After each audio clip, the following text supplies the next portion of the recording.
अगर आपका अपलाइन आज के बाद कभी भी लगे कि उसने आपको कड़वा बोल दिया, कभी भी लगे कि उसने आपको डांट दिया, फटकार दिया, तो अपनी पीठ थपथपाना दोनों हाथों से और खुश हो जाना कि आज मेरे अपलाइन ने मुझे अपना बना लिया। डांट सहने के लिए तैयार रहो साहब। लोग बोलते हैं कि मेरी किस्मत में नहीं है। मैं आपको बताना चाहता हूं दोस्त, आपकी किस्मत में कैसे नहीं है, ऊपर वाले का परम आशीर्वाद था, अपार कृपा थी कि आपको 2 पैर पे उतारा है। अगर उसकी कृपा हमारी जिंदगी पे नहीं होती तो हमें 4 पैर पे उतार सकता था, 8 पैर पे उतार सकता था, हम रेंग के चल सकते थे, लेकिन 2 पैर के ऊपर चलने का सौभाग्य ऊपर वाले के आशीर्वाद से हमारी जिंदगी में आया है। ये कोई छोटा मोटा आशीर्वाद नहीं है।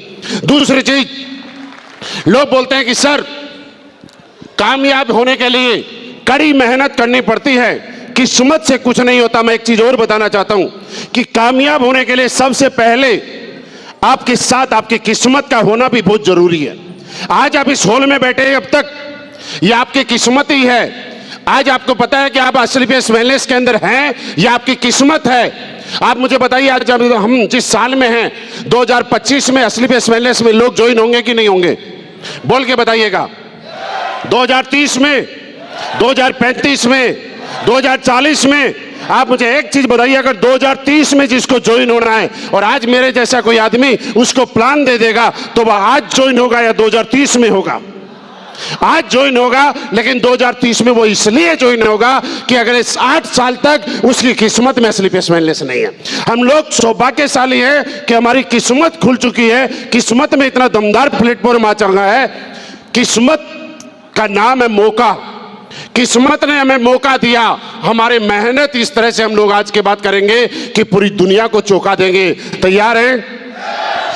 एक जब मार्केट में जाओ, मत सुनना किसी आदमी से कि कौन आपके बारे में क्या बोल रहा है। मत सुनना इस बात को लेके कि मेरे अपलाइन ने कोई ऐसी बात बोल दी कि मेरी ईगो हट हो गई, मेरे डाउनलाइन ने मेरी बात नहीं मानी। आपके काम के लिए कोई कुछ बोलता है, इसमें बुरा नहीं लग सकता, क्योंकि मुझे मालूम है कि इस काम से मुझे कामयाब होना है। आपको लगातार किसी की बात का कोई फर्क नहीं पड़ेगा।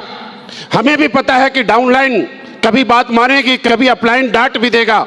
मेरे दोस्त, आज के बाद अगर आपका अपलाइन कभी आपको कड़वा बोले तो बहुत सारे लोग फोन उठाना बंद कर देते हैं कि मेरे अपलाइन ने मुझे ऐसे बोल दिया, मेरे दिल पे बात लग गई। मुझे बताइए, जब पड़ोसी का बच्चा कम नंबर लेके आता है आपके घर में जश्न मनता है, लेकिन आपके बच्चा जब नंबर कम लेके आता है एक लंबा डंडा लेकर उसको पीटना शुरू करते हो। यस या नो? प्यार पड़ोसी के बच्चे से करते हो या अपने बच्चे से करते हो? क्योंकि जब पड़ोसी के बच्चे से आप प्यार नहीं करते, आपको खुशी होती है, अच्छा फेल हो गया, लेकिन आप वाला जब फेल होता है तो दिल पे दर्द होता है, इसलिए उसको डांटते हो, इसलिए उसको पीटते हो। अगर आपका अपलाइन आज के बाद कभी भी लगे कि उसने आपको कड़वा बोल दिया, कभी भी लगे कि उसने आपको डांट दिया, फटकार दिया, तो अपनी पीठ थपथपाना दोनों हाथों से और खुश हो जाना कि आज मेरे अपलाइन ने मुझे अपना बना लिया। डांट सहने के लिए तैयार रहो साहब।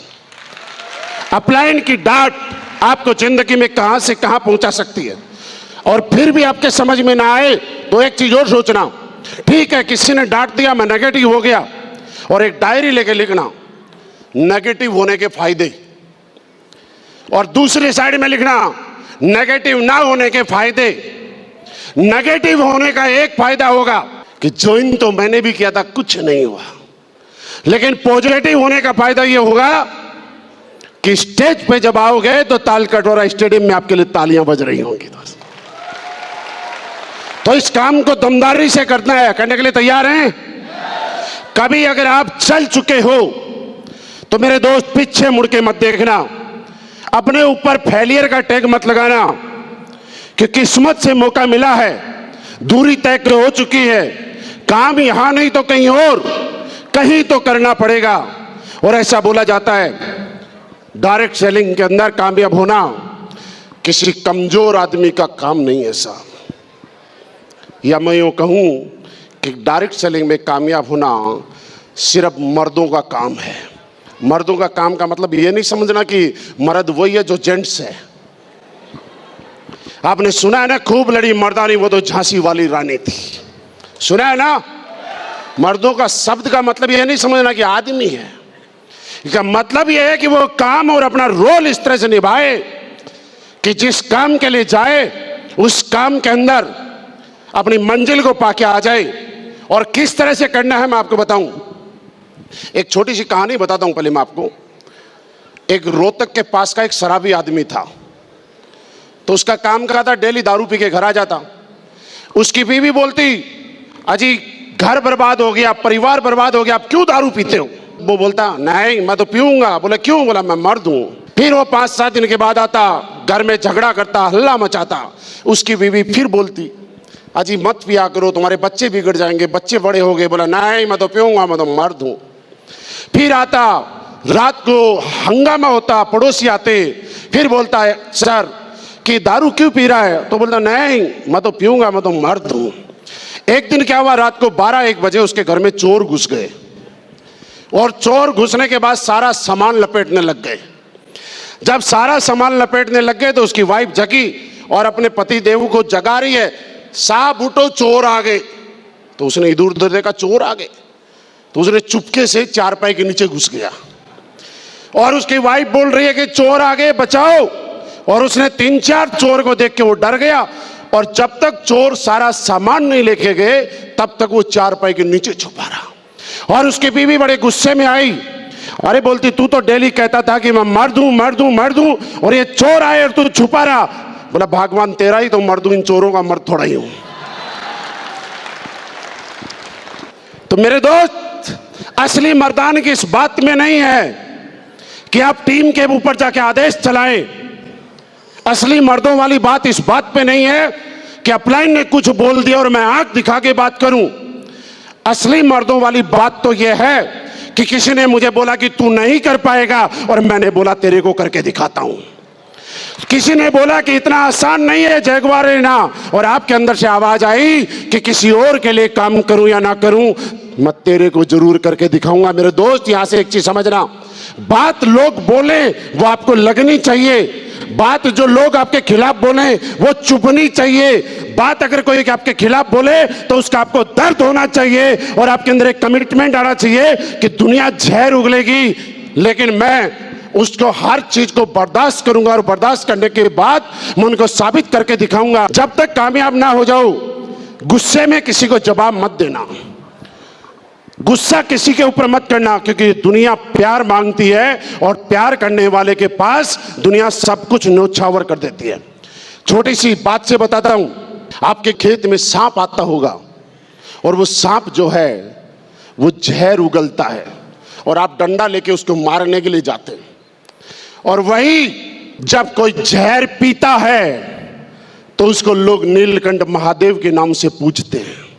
जहर उगलने वाले पे डंडे बरसाते हैं और जहर पीने वाले को पूजते हैं। अगर आज के बाद आपको चाहिए कि मेरी पहचान बने, तो किसी पे जहर उगलना नहीं, जहर पीना शुरू कर देना। एक दिन नीलकंठ महादेव की तरह आपकी भी पूजा होने शुरू हो जाएगी। तो किसी की बात का बुरा मत मानना दोस्त, आज तक मैंने कभी किसी की बात का बुरा नहीं माना, और आज मैं बताऊं कि मैं तो ये कह सकता हूं कि स्लीपियस वेलनेस जैसा प्लेटफॉर्म और संजीव सर का परम आशीर्वाद है कि मेरी जिंदगी में क्या से क्या हो गया।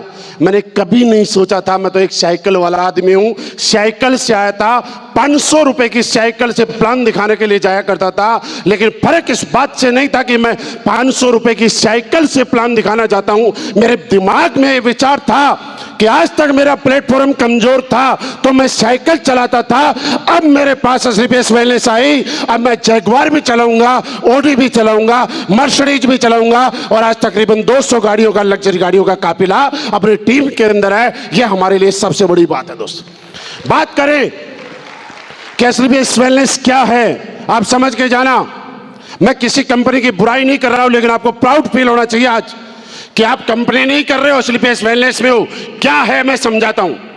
प्राउड इस बात से करना, किसी लीडर ने कितने पैसे कमाए ये किसी की कामयाबी नहीं है।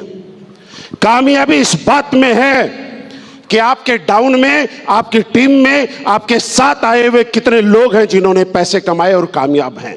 आप कामयाब हो तो कामयाबी नहीं है, आपकी कामयाबी रियली ये है कि आपके डाउन में, आपकी टीम में, आपके साथ भरोसा करने वाले लोग कामयाब हैं, तो ही अपने आप को कामयाब समझना। और आज मैं इसको सौभाग्यशाली मानता हूं कि आज मेरी टीम में 200 से ज्यादा लोग हैं जो करोड़पति हैं, आज हजारों लोग हैं जो लाखों रुपए से कई 50-50 लाख रुपए की इनकम ले चुके हैं, ये मेरे लिए बहुत बड़ी बात है।